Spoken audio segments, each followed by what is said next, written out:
Hi, welcome to this course, Preparing for the Professional Data Engineer Exam. I'm a technical curriculum developer with Google. My name is Tom Stern.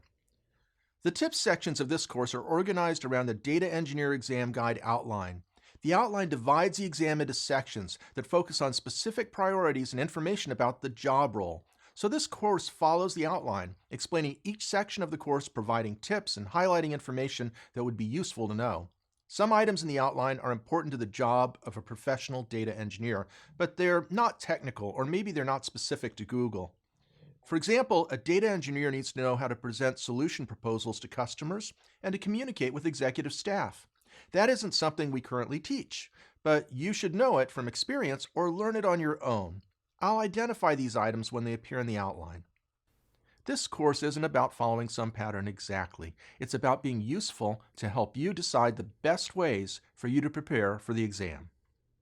I think these three categories of data representations, pipelines, and processing infrastructure are a good way of organizing the information, and it helps you prepare for the exam by surfacing what's important. It's not just a list of details or trivial facts that are being tested. It's the ability to perform the job, which means thinking through data engineering problems in the abstract. And using these categories of abstraction, it's a good way to organize your thinking about preparing for the exam. So wrapping up this point, the general organization of the class is that it follows the exam guide, but more specifically, we cover topics where they make the most sense for learning. Finally, I want to highlight to you that we're all different. You have unique experiences, knowledge, and skills, so there isn't one right way to prepare for the exam. What's most important in this process is that you're exposed to many different ways to prepare and many different kinds of resources. And through this exposure, you can define your own unique and individualized approach to preparation. A word about ML, which stands for machine learning. In recent years, the industry evolved from database technologies to big data and data processing technologies, and now the industry is continuing to evolve from big data to machine learning. Big data didn't replace database technology. Hadoop isn't a replacement for MySQL. And machine learning and TensorFlow does not replace or eliminate big data or Hadoop in any way. But what it does is it brings an entirely new perspective to data engineering. For the first time, we can take data that was complicated and maybe even collected without any particular purpose in mind, and we can extract business intelligence from it.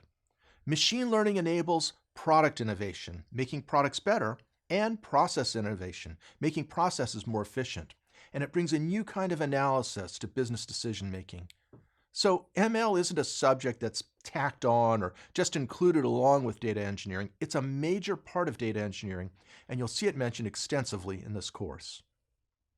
Here's an agenda for this course. The course begins by discussing what the certification is about, how it's positioned relative to other certifications, and more specifically, how it's designed relative to your job role, experience, and career aspirations. The next three modules in the course cover specific preparation tips and technologies. Some of the information in these parts are what you might expect. Information on how to choose among related technologies. For example, under what conditions would you choose Bigtable over BigQuery? But there's other information. One of the things we do in this course is highlight some sophisticated element of data engineering on Google Cloud. This is a way for us to convey many topics very fast. For example, one slide describes that subnets extend across zones within a region. This characteristic is unique to Google Cloud and different from most other cloud vendors. The reason for this design is it makes design for reliability easier since adjacent instances can be in the same subnet but on different zones, giving them fault isolation. Now that's a pretty sophisticated concept, but it's important for a data engineer to know when designing processing infrastructure on the Google Cloud. So in this course, we don't teach you about regions or zones or subnets. That information is covered in our other courses, but what we do is highlight the skill you need to know for the job, and then you'll either know the dependent concepts on which it's based, or you can go study them to fill in the gaps. It seems pretty obvious, but you should know that you can't expect to pass the exam from taking a single course. You can't learn everything you need to know to be a competent professional data engineer in a single course or in a single day. But what you will get from this class is a high-level overview of subject areas and tips, and practice with exam-taking skills, and that'll help you prepare. If you've already been studying and preparing for the exam, this course will help you develop a good sense of what else you need to study or whether you're ready to attempt the exam.